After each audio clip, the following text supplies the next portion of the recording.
Alright, so ito po, no, mga kapatid, mga kaibigan, no, bakit nga ba mahaba ang buhay ng mga tao sa Book of Genesis? Okay, so prepared po ng yours truly, mga kapatid, no, Brother Romel ng Romel Palma po, mga kapatid, one of the co-host din po ng and panelist ng Punto por Punto.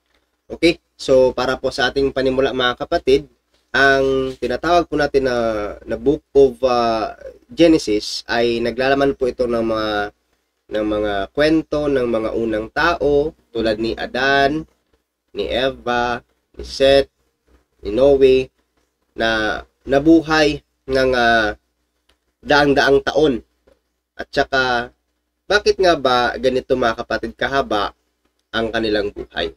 So it's been record, mga kapatid, na siguro ito yung naging cause o dahilan, mga kapatid, ng queries or katanungan o mga katanungan bakit may mga ganitong existence ng lifespan ng tao.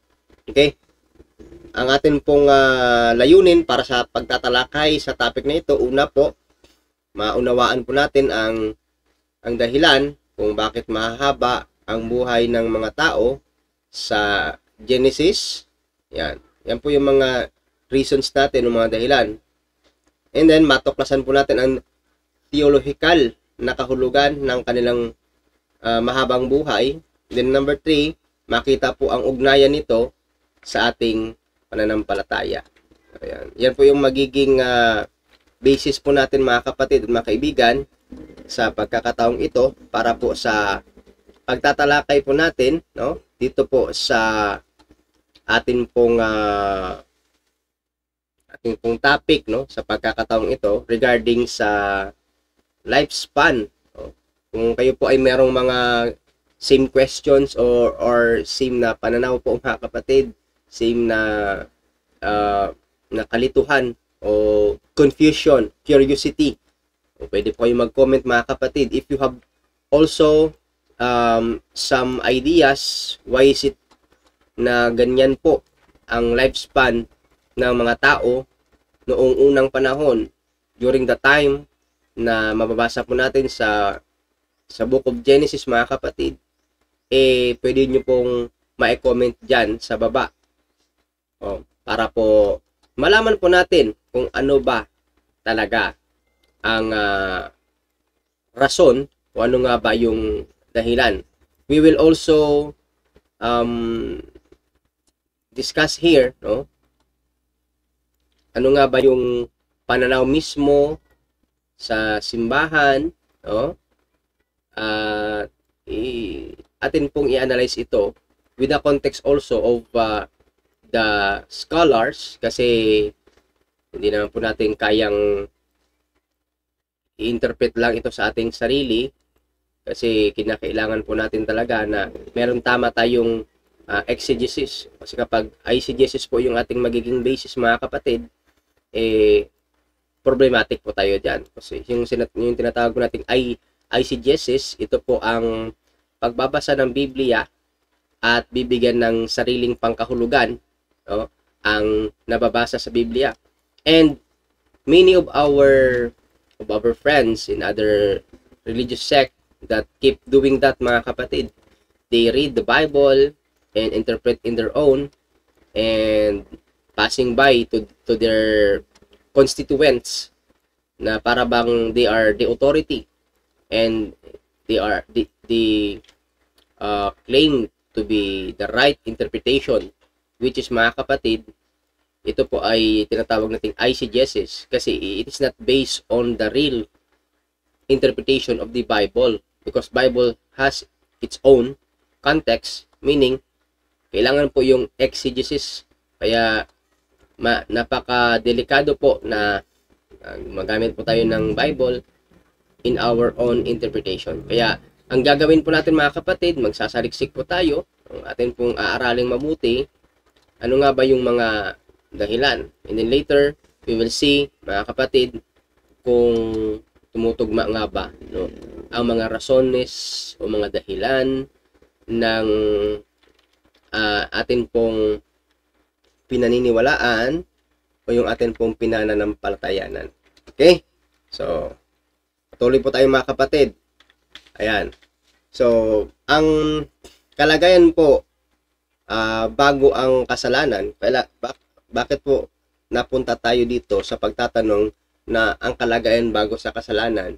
Dahil para maunawaan po natin kung bakit nagkaroon ng lifespan na umabot po sa 900 yung edad ng mga tao nung una. Okay? So bago pa man ang kasalanan na napunta po sa unang nilikha ng Diyos na tao, ang tao ay malinaw po, no, na mababasa po natin sa Book of Genesis na nilikha ng Diyos na ganap. Ibig sabihin, yun po ay walang bahid ng kasalanan, malusog at malapit sa kabanalan. Originally, human or the man created, na masasabi talaga natin, malapit sa grasya ng Diyos. Kaya't natural lamang na mahaba ang buhay nila noong una. So that's the first reason bakit kailangan po nating malaman yung kalagayan ng tao bago pa po pumasok sa mundo ang kasalanan. And then, ito po yung support sa Bible. Lalahanin po natin sa Genesis chapter 1 verse 27 na nilikha ng Diyos ang tao ayon sa kanyang larawan, in His own image. So, remember that God is glorious, perfect, and nilikha talaga ng Diyos ang tao na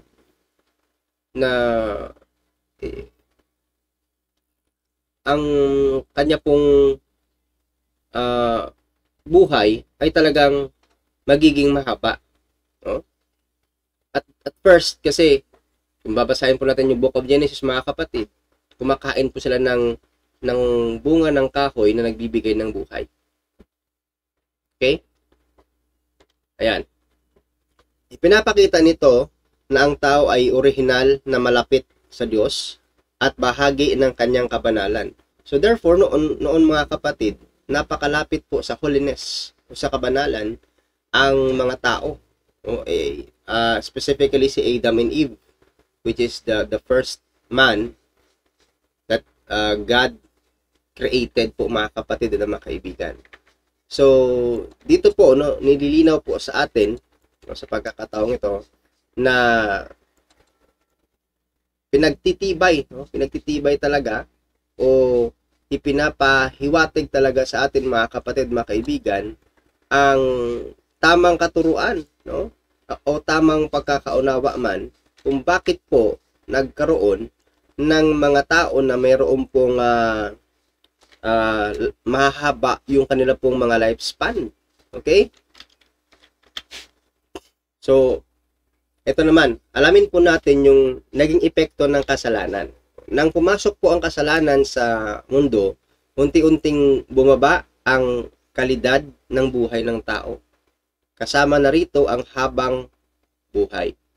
So, started that the human committed sin, mga kapatid, ay dito rin nag-umpisa na bumaba na ang lifespan ng tao. Okay? So, teksto po sa Genesis 6:3. Ganito po yung ating makikita dyan. At sinabi ni Yahweh, hindi mananatili ang aking espiritu sa tao magpakailanman. Kaya't ang kanyang mga araw ay magiging 120 taon. Genesis 6 verse 3. Pero mga kapatid, do not misinterpret this passage in the Bible. For some reason, many of those who doesn't believe in the Bible quoting this as a contradiction to what is happening in reality. For in reality, mga kapatid, merong record ngayon, no? Sa atin pong saliksikin sa buong mundo, merong record na meron ng umabot ng 130 plus. But according to Genesis 3, after the man committed sin, pinaikli yung lifespan into 120 years. But the context here, hindi po dapat na literal yung pagkakaunawa nito. In Genesis chapter 3, mga kapatid, if you truly study with this, basahin niyo po yung mga commentaries ng mga biblical scholars dito. Is it right to interpret na ang lifespan ng tao ay 120 na lang? That is very wrong, mga kapatid, na interpret siya into 120 years na lang. Kasi yung sinasabi diyan, na magiging 120 years na lang, ang tanong, ilang taon na po ba yung taong sinasabihan niya diyan? Ilang taon na po ba yung edad ng tao yung sinasabihan niya yan? What the point here is, hindi po sinabi ng Diyos na literally wala nang mag-exist ng 120 years. Kasi it will be contradict to what is happening in reality, mga kapatid. Ano po nangyayari ngayon sa kasalukuyan, sa katotohanan? Merong nag-exist po na more than 120 years na. Therefore, sa pagbabasa natin ng Biblia, kailangan din po natin talaga na hindi ito ma-interpret in our own interpretation because it will fall to eisegesis. Kung ipipilit po natin, kasi nababasa sa Biblia 120 years lang, that is eisegesis. Your own interpretation lang po yan. Iba naman po yung exegesis na sinasabi po dyan, mga kapatid. Okay. Dito po nagsimula ang limitasyon ng habang buhay. Nagsimula yung limitasyon. So, hindi po sinasabi ito na hanggang 20 na lang ang tao. Paano po yung mga, di po ba may mga, ilan na po ba yung mga edad ng mga tao during the time sinabi ng Diyos yung Genesis chapter 6 verse 3? Ayan po yung context na dapat po natin tingnan. Okay? Now, ang simbolikong paliwanag po dito, ilang scholar, some of the scholars or Bible scholars ay naniniwala po, mga kapatid, na ang mga edad ay maaring simboliko. So, hindi pala. Kaya nga yung 120 years po, mga kapatid, do not interpret it literally. Nagpapakita ng kabanalan at pagpapala, hindi literal na bilang. Kaya nga, so napakadelikado yung eisegesis. Basa ng basa, tapos interpret sa sariling pagkakaunawa. Kailangan talaga tama. Okay. Halimbawa po, si Lamech ay nabuhay ng 77 taon. Si Methuselah naman po, mga kapatid, ay 66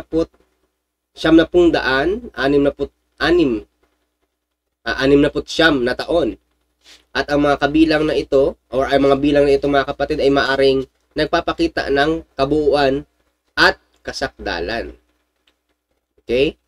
We are talking about, mga kapatid, sa symbolic side of explanation po according to the biblical scholars. Okay? Yung pagkakaiba naman po sa pagbilang ng panahon, ganito. May ilang nagsasabi na iba ang paraan ng pagbibilang ng taon noong una. So, there's also scholars believe, mga kapatid, na magkaiba po yung pamamaraan ng pagbibilang ng taon noong una kaysa sa panahon po natin ngayon. Maaring iba ang kalendaryong gamit tulad ng lunar cycle. So, maaring iba. Posible naman po talaga yon, mga kapatid. Okay?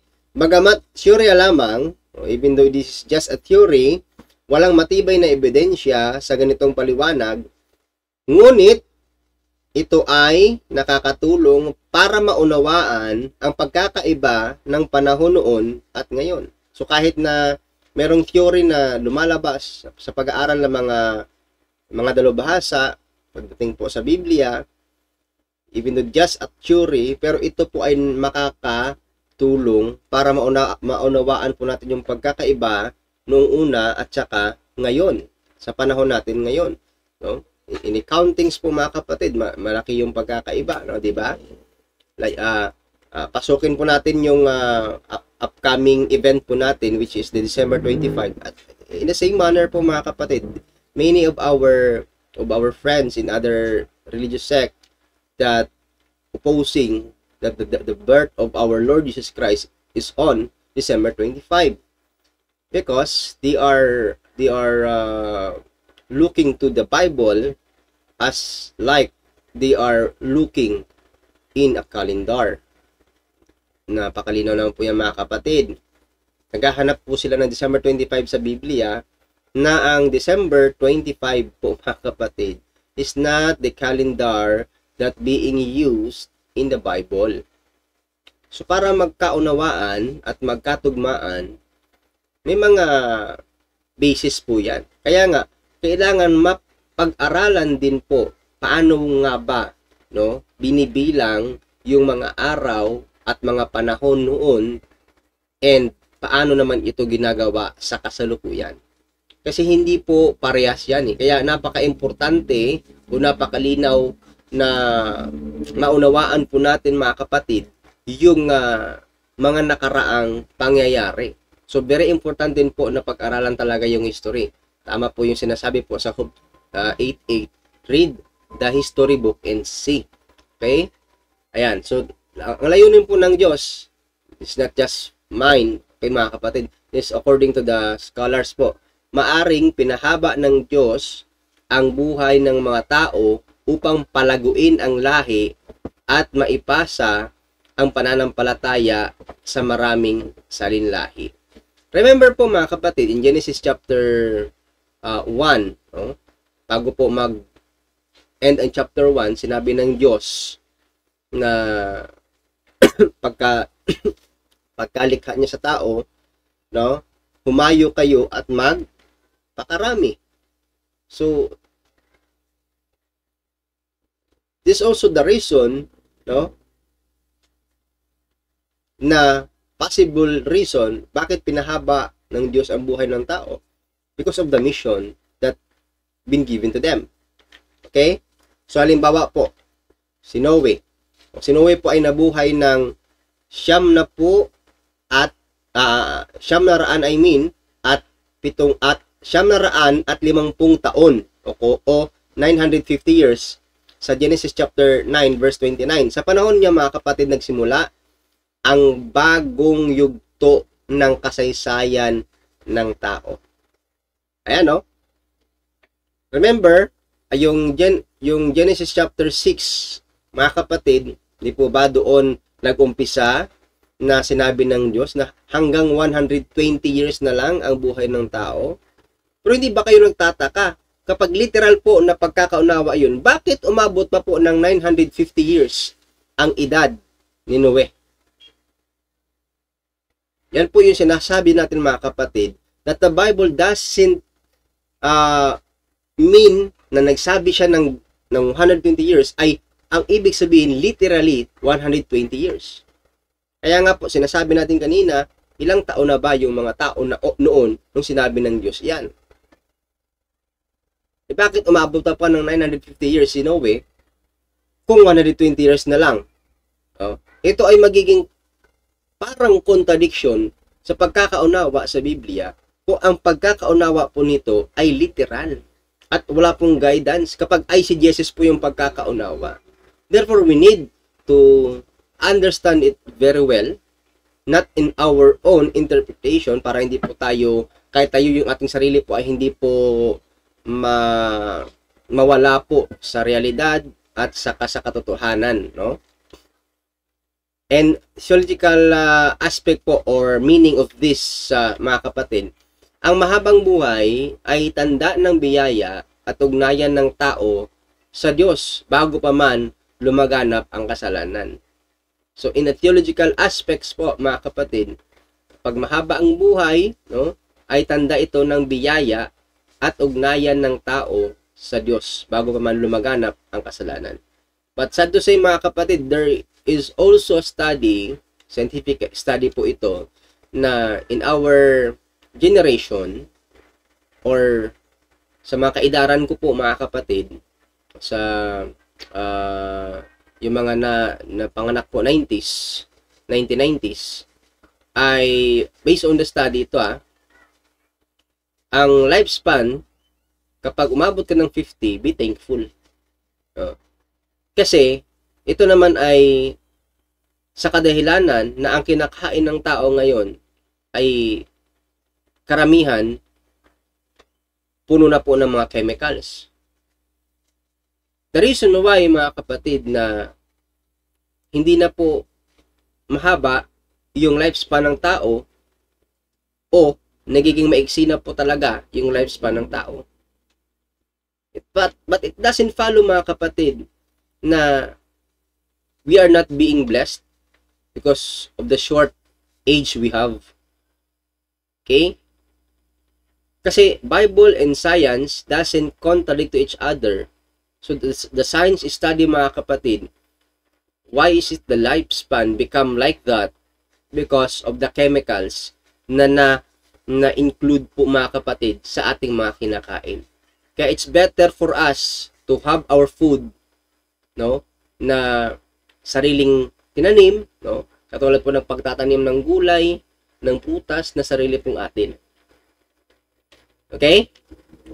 Yan. So, pagbaba ng buhay matapos ang baha. So, ito after ng baha. Pero tandaan po natin, si Noe po ay nabuhay po nung time na ito. Okay? Pagkatapos ng baha, napansin ng mga tao ay napansin na ang mga tao ay unti-unting nabubuhay ng mas maikli, isang tanda ng pagbabago ng sangkatauhan. Babalikan po natin sa Genesis, mga kapatid, what is the reason why nagkaroon po ng great flood? Ito po ay dahil sa nakita po ng Diyos, biblically speaking, sa Genesis po, mga kapatid, na ang mga tao ay talagang lubusang makasalanan. And I think tama din yung sabi ng Biblia, history repeated itself. Di po ba? Sa mga ngaral, yung nangyayari noon, nangyayari din ngayon. Kasi the reason why nagkaroon po ng baha, naulit po kasi yung malaking pagkakasala, yung pagkakamali ng mga tao. Doon po ay nakita ng Diyos na punong-puno ng kasalanan ang sanglibutan. Okay? So, halaga po sa pananampalataya ay ganito. Pinapaalala sa atin ng mga kwento na doon po sa Book of Genesis na ang tunay na buhay ay hindi nasusukat sa haba ng taon. Yan. Kundi sa lalim ng ugnayan sa Diyos. Okay. Carlo Acutis, hindi naman po siya nabuhay ng mahaba. He died in his young age. But he has a very deep relationship with God. He offered himself through the social media, mga kapatid, or through the internet, spread the good news. He died because of offering himself to the Lord. Yan. So, pinaka-importante po, hindi po yung mahaba yung buhay mo. The most important thing here, sa mundong ito, mga kapatid, isa lang. Yung malalim na ugnayan sa Diyos. Okay? We should to build a deep relationship with God. Narinig niyo po kagabi, yung sabi po ni Brother Angel, he is very ready anytime. In case. In case. So, hindi naman po natin alam when, where, and how that our life will end. Hindi po natin alam kung saan, papaano, at kailan po magwawakas ang buhay natin sa mundong ito. The most important thing, mga kapatid, is to have a deep relationship with God. We cannot have a deep relationship with God if we're not studying or learning Him. Okay? we have the official teaching na ito po ay masasabi talaga natin if we are truly learning, studying our teaching, meaning we are building a deep relationship sa ating Diyos. Okay?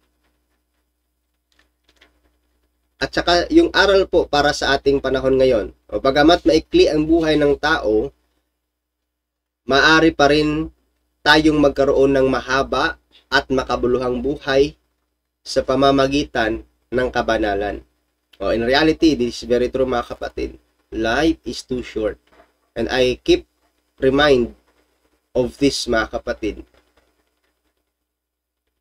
Kasi sa adult encounter, I am one of the speaker together with Father Tom Delicana.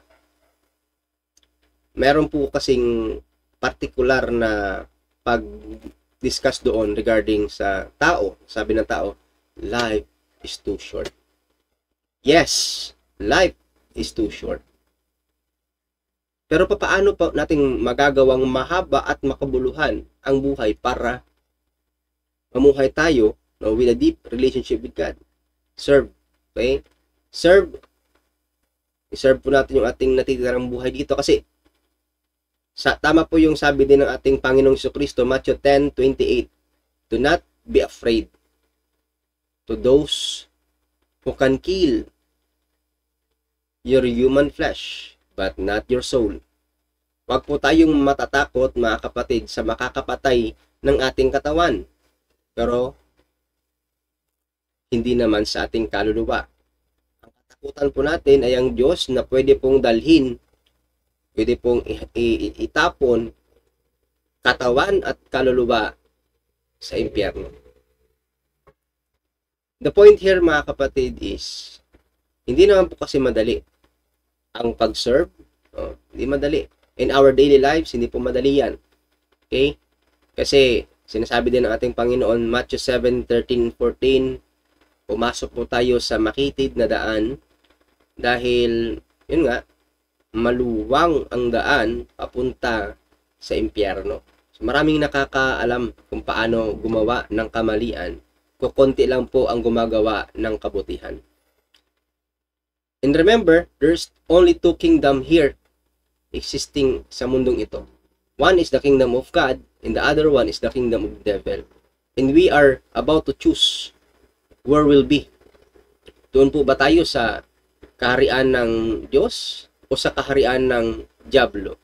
So nasa atin naman din po yun mga kapatid, yung decision. Because salvation is individual. Okay? Kaya nga, para po sa ating pong pag-aaral sa panahon natin ngayon, no?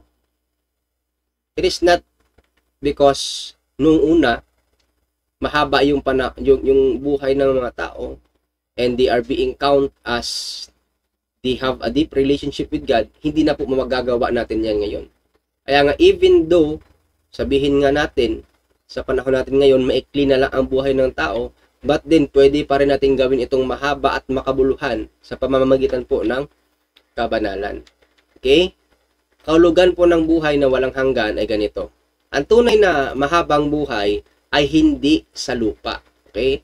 Kaya nga, if we are wanting to have a long life, okay, a long span of life, wag po nating hangarin yan dito sa lupa. Okay? Ang mahabang buhay ay hindi sa lupa, kundi sa piling ng Diyos sa langit. We cannot have life everlasting if we do not face the truth in the reality that that is the first step. Kaya, do not be afraid, again mga kapatid, Matthew 10:28, do not be afraid sa makakapatay ng katawan. Kundi, dapat tayo ay sumuko lamang sa Diyos. Yung pananaw ng simbahan naman patungkol sa bagay na ito, sa Iglesia Katolika ay nagtuturo po ito sa yung Genesis na naglalaman ng katotohanang espiritual, hindi laging literal. Kaya nga po, paalala po ulit sa atin to those who are reading, studying the Bible, please do not do the literal way always of interpreting the Bible. Rather, we need or we must to study very well the context of it. Okay? Yung pagpapahalaga sa kasaysayan, mga kapatid, ang mga mahabang buhay sa Genesis ay paalala ng kabutihan ng Diyos. Sa Genesis po yung yan, no? Sa simula at ng kanyang awa sa kabila ng kasalanan. So, yung kahabaan ng buhay ay nagpapakita ng na Diyos, ang Diyos natin ay mabuti. Ayan. But now, hindi yan nagiging measurement sa panahon natin ngayon. Ulitin po natin, iba kasi yung unang panahon at yung panahon natin sa kasalukuyan. Again, meron po tayong sa panahon natin ngayon na mga young saints, mga kapatid. Even though they do not have a long life, but proven that their life being offered or they have a deep relationship with God. Kaya naging mas makabuluhan po yung buhay ng kahit maikli lamang ito, pero nagagamit po sa tama. Okay? Ang tanong po dito, ang tanong ay hindi gaano kahaba ang ating buhay, kundi paano natin ito ginugugol para sa Diyos. Kaya ang question, wag po tayong magtanong na gaano kahaba yung buhay, and yet we are to that na nandiyan na tayo, mga kapatid, na merong nag-exist na mahaba ang buhay. But then we are always thinking of this. Dapat yung tanong natin, paano natin naigugugol ang ating buhay kahit maikli lamang po ito, no, para po sa Diyos. That's the question na kinakailangan po natin. And I'd like everyone to please have a little moment para po sa prayer na ito. Panginoon, tulungan mo kaming mamuhay ng tapat at banal upang kami magkaroon ng tunay na buhay ang walang hanggang sa iyong piling. Amen. In the Father, and of the Son, and of the Holy Spirit. Amen. So yun po, mga kapatid, no, at mga kaibigan. Ayan. So